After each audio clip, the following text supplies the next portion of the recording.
Hello साथियों, आज हम मूल विधि पढ़ने वाले हैं। अगर वीडियो अच्छा लगे तो लाइक और सब्सक्राइब भी कर देना। चलिए शुरू करते हैं।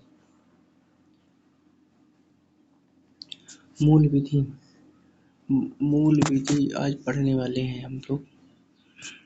मूल विधि सबस्टेंटिव लॉ वे कानून जो लोगों के अधिकारों, ये पूरा यूपीएसआई के लिए मूल विधि पढ़ाएंगे। आप चैनल जरूर सब्सक्राइब कर लीजिएगा।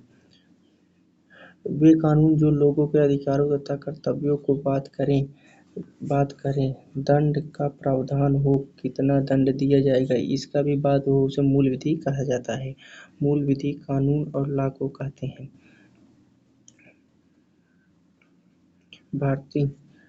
भारतीय दंड संहिता आईपीसी, ये भारतीय न्याय संहिता में बदल गया। भारतीय न्याय संहिता बीएनएस में बदल गया। दंड प्रक्रिया संहिता सीआरपीसी, भारतीय नागरिक सुरक्षा संहिता बीएनएसएस में बदल गया। बी से भारतीय, एन से नागरिकता, एस से सुरक्षा और एस से संहिता। और टॉपिक वन पढ़ेंगे। दहेज प्रतिषेध अधिनियम 1961। दहेज प्रतिषेध अधिनियम 1961। डेट, ये कब दहेज प्रतिषेध अधिनियम ये कब पारित हुआ था? 20 मई 1961 को पारित हुआ था। दहेज प्रतिषेध अधिनियम 20 मई 1961 को पारित हुआ था। और कब लागू हुआ था? 1 जुलाई 1961 को लागू हुआ था। अध्याय, इसमें 10 धाराएं हैं। इसमें 10 धारा है। मैं आपको विश्वास दिलाता हूँ, अगर आप यहाँ से क्वेश्चन करेंगे तो एक भी बाहर नहीं जाएगा यूपीएसआई में। धारा वन संक्षिप्त नाम विस्तार और प्रारंभ संपूर्ण भारत पर लागू है। धारा दो में परिभाषा है। दहेज की परिभाषा संपत्ति, मूल्य, प्रतिभूति। धारा 1 में संक्षिप्त नाम है, विस्तार है और प्रारंभ है और संपूर्ण भारत पर लागू है। धारा 1 परिभाषा है, दहेज की परिभाषा है और संपत्ति और मूल्यवान प्रतिभूति मतलब उपहार। दहेज की परिभाषा, जितना बताया जा रहा है बस इतना ही आपको पढ़ना है।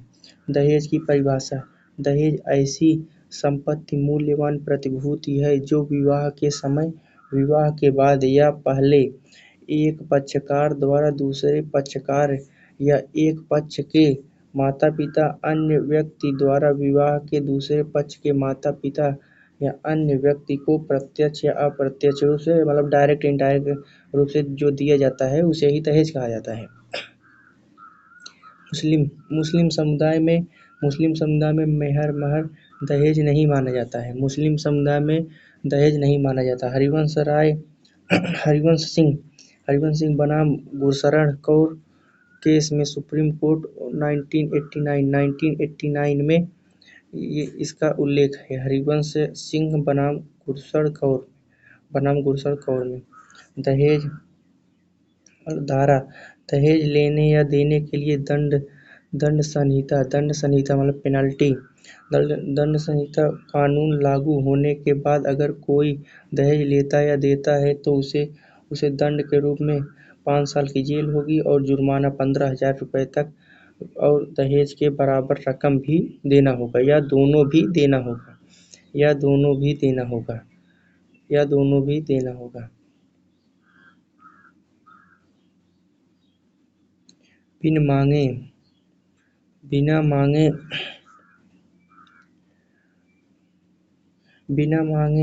बिना मांगे वर वधू को जो भेंट दी जाती है वो दहेज नहीं होती। बिना मांगे जो वर वधू को दिया जाता है वो दहेज नहीं होता है।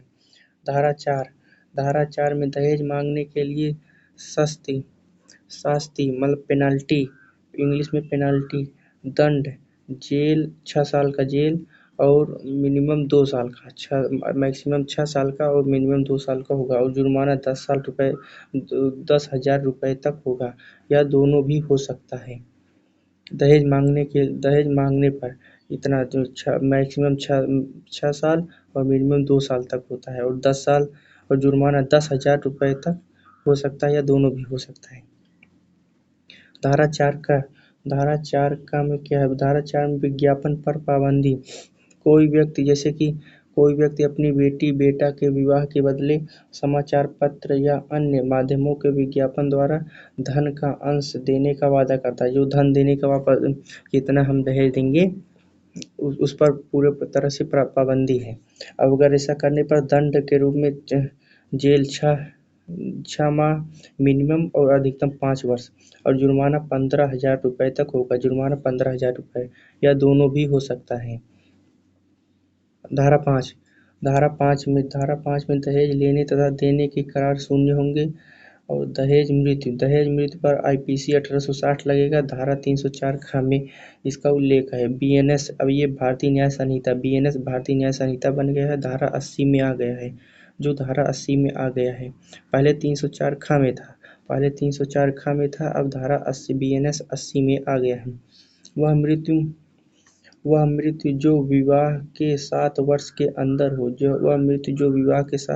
अंदर हो, जैसे जलाकर, शारीरिक चोट पहुंचाकर मृत्यु या संदिग्ध या असमान परिस्थितियों में मौत हो, उसे दहेज मृत्यु के रूप में काउंट किया जाएगा।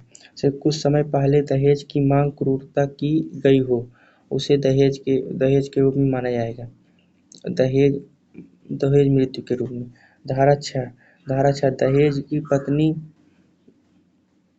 या उसके वारिसों के फायदे के लिए होना। दहेज मृत्यु मतलब दहेज उसके वारिसों फायदों के लिए होना। यदि वधू से बहू से अलग कोई अन्य व्यक्ति लेता है तो उसे 3 माह के अंदर उसे वापस करना होगा। 3 माह में वापस करना होगा। यदि वधू से अलग कोई अन्य व्यक्ति लेता है, जैसे दहेज अगर मिला है तो उसे उस लड़की को दिया जाएगा या तो उसके बच्चे को दिया जाएगा। और अगर कोई ले लिया है तो उसे 3 माह के अंदर वापस भी करना होगा। जैसे कोई अपने घर में कोई और ले लिया तो उसे 3 महीने के अंदर जितना दहेज मिला है उसे वापस करो लड़की को या लड़की के पिता को या माता को। धारा 7 अपराधों का संज्ञान सुनवाई। महानगर मजिस्ट्रेट, अन्य जगह प्रथम वर्ग न्यायिक मजिस्ट्रेट। धारा 7 में अपराधों की सुनवाई कहाँ होगा? महानगर मजिस्ट्रेट में होगा या अन्य जगह प्रथम वर्ग न्यायिक मजिस्ट्रेट में होगा। धारा 8 में अपराधों की प्रकृति।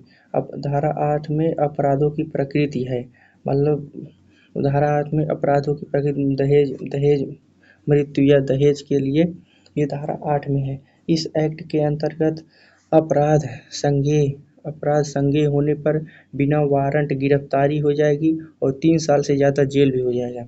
और दूसरा क्या है? दूसरा गैर जमानती अपराध है। ये दहेज वाला ये गैर जमानती अपराध है। यह असमनीय भी है।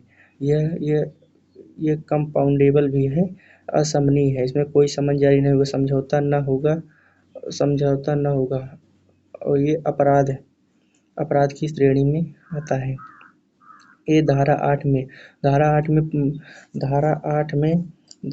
में अपराधों की प्रकृति के बारे में उल्लेख है, जिसमें जैसे यूपीएसआई में क्वेश्चन पूछा जाएगा कि धारा 8 में किसका उल्लेख है। इसमें दहेज में अपराधों की प्रकृति का उल्लेख है। 8A धारा 8A में क्या है? धारा 4 के तहत आरोपी बनाया गया है। धारा 4 के आरोपी बनाया गया है तो उस व्यक्ति की स्वयं की जिम्मेदारी होगी कि वह अपने आप को निरपराध साबित करे। उसमें यह होगा कि वह अपने आप को निरपराध साबित करे। 8A में उल्लेख है। धारा 8B दहेज प्रतिषेध अधिकारी डीपीओ मतलब डॉरी में दहेज प्रोहिबिशन मतलब निषेध और ऑफिसर होगा। राज्य सरकार डीपीओ को नियुक्त करेगी। राज्य सरकार डीपीओ को जिले में चाहे जितने भी मतलब डीपीओ रखना पड़े उसको डीपीओ राज्य सरकार रखेगी। डीपीओ के कार्य और शक्ति। एक्ट के प्रावधानों का पालन कराना। डीपीओ के कार्य और शक्ति क्या है? ये मतलब दहेज प्रतिषेध जो एक्ट है, एक्ट के प्रावधानों का पालन कराना कि ताकि कोई दहेज न ले सके। और दूसरा कार्य क्या है? दहेज का लेना देना मांग को यथासंभव रोकना, जल्दी से जल्दी दहेज रोको। आरोपी के संबंध में साक्ष्य जुटाना, आरोपी के संबंध में साक्ष्य भी जुटाया जाकर जिसके ऊपर दहेज प्रतिषेध मुकदमा है। राज्य सरकार द्वारा दिया गया कार्य करना होगा, राज्य सरकार द्वारा दिया गया कार्य करना होगा। ये कौन? डीवीओ के ये कार्य है, ये आर्टिकल 8B में दिया गया है। ये भी क्वेश्चन पूछा जाएगा। डीपीओ की सहायता के लिए डीपीओ मतलब डोरी प्रोहिबिशन ऑफिसर की सहायता के लिए राज्य सरकार एक सलाहकार बोर्ड की नियुक्ति करेगी। राज्य सरकार डीपीओ को पुलिस अधिकारी की शक्ति दे सकती है।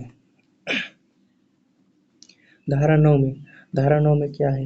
धारा 9 में नियम बनाने की शक्ति है। धारा 9 में नियम बनाने की शक्ति। इस एक्ट के संबंध में कुछ को छोड़कर समस्त शक्तियां केंद्र सरकार के पास हैं। राज्य सरकार डीपीओ नियुक्त करे, राज्य सरकार इसमें डीपीओ नियुक्त करती है, डाउरी प्रोहिबिशन ऑफिसर को नियुक्त करती है। धारा 9 में नियम बनाने की शक्ति है। दहेज के संबंध में नियम बनाने की शक्ति है। इस एक्ट के कुछ को छोड़कर समस्त शक्तियां केंद्र सरकार में, मतलब डाउरी से रिलेटेड समस्त शक्ति केंद्र सरकार में निहित है। धारा 10 में राज्य सरकार की नियम बनाने की शक्ति। धारा 10 में राज्य सरकार की नियम बनाने की शक्ति मतलब डाउरी एक्ट, मतलब दहेज एक्ट के संबंध में।